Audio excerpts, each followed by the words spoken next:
Olha, para a gente falar de suicídio, a gente tem que falar que é uma questão multifatorial. Não existe só uma única causa que provoque o suicídio. Mas a gente precisa entender que é uma modalidade de enfrentamento que a pessoa, e aí eu entendo assim, o suicídio como um ato definitivo, que é muito respaldado pelos estudos do Schneidman, que é o pai da suicidologia moderna. Então ele fala que é um ato definitivo para um problema temporário. Isso quer dizer que eu defino o suicídio como um ato de comunicação de uma dor sentida e não consentida. Quando a gente nasce, então é uma explicação que se eu te perguntar qual que é o oposto da morte, a maioria das pessoas me falam assim, a vida. Nascer. Né? Mas é o nascer. Então, quando a gente sabe disso, então o oposto da morte é o nascimento, eu costumo falar que todas as vezes que a gente nasce, a gente não escolhe onde a gente nasceu e qual família que a gente vai nascer, né? E como é que a gente vai nascer. Você provavelmente e eu, a maior parte das pessoas quando se rebelaram em relação aos pais, a gente falou, eu não pedi para nascer.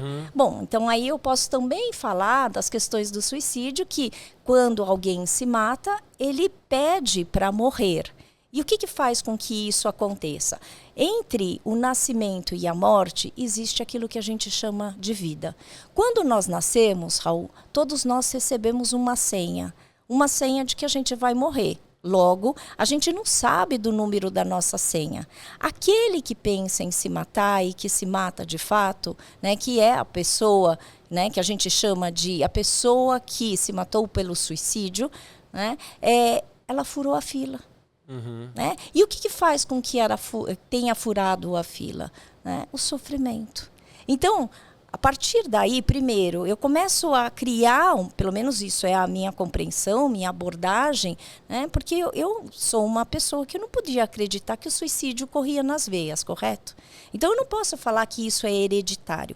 O que é hereditário? Alguns transtornos mentais. Né? O que é passado de geração em geração? A modalidade de enfrentamento que é disfuncional.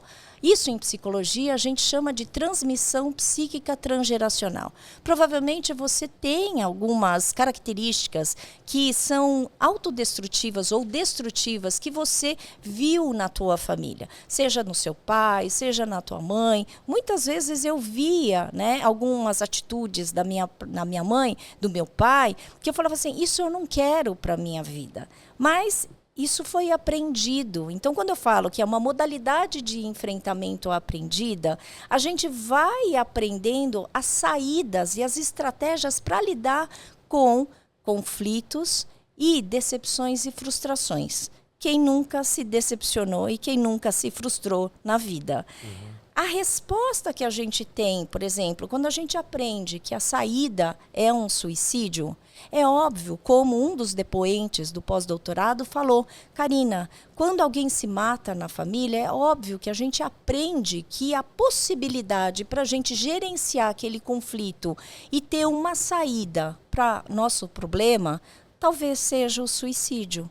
Então, veja bem, então, eu estou contando para vocês que, primeiro, eu realmente acredito que o suicídio não corre nas veias, que, apesar de ter uma mãe que tentou várias vezes o suicídio, né, como é que você vai explicar que dentro de uma família, algumas pessoas também se matam, outras não? Claro. Né? Então, assim, é uma reconciliação e por isso que a gente precisa ser muito cuidadoso para não se tornar reducionista, para falar, bom, então, uma pessoa que se matou, né, então isso vai ser destino. Né? Então, eu também tenho uma crença, Raul, de falar que o nosso passado não pode ser destino.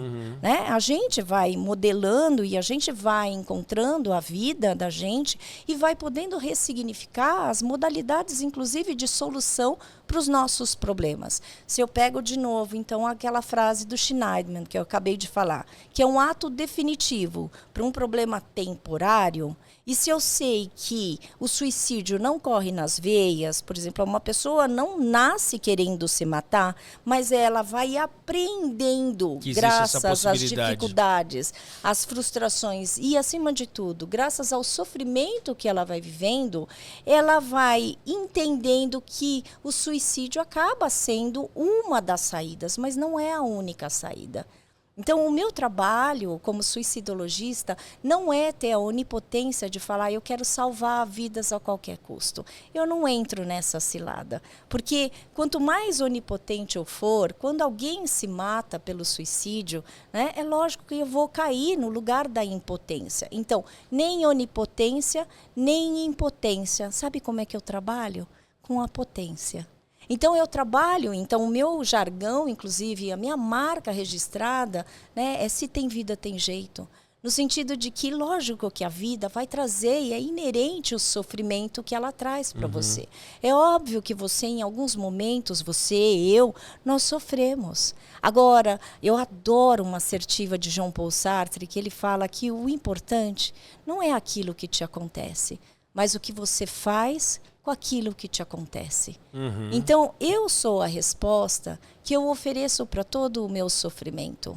Então, todo o meu trabalho, que é muito visceral na suicidologia, Raul, desde os meus 10 anos até hoje, tem sido trabalhar para que as pessoas suportem o sofrimento. Não é nem superem, é suportem. É um pouquinho mais. Se você está vivo e ainda a morte não chegou, o número da tua senha não chegou.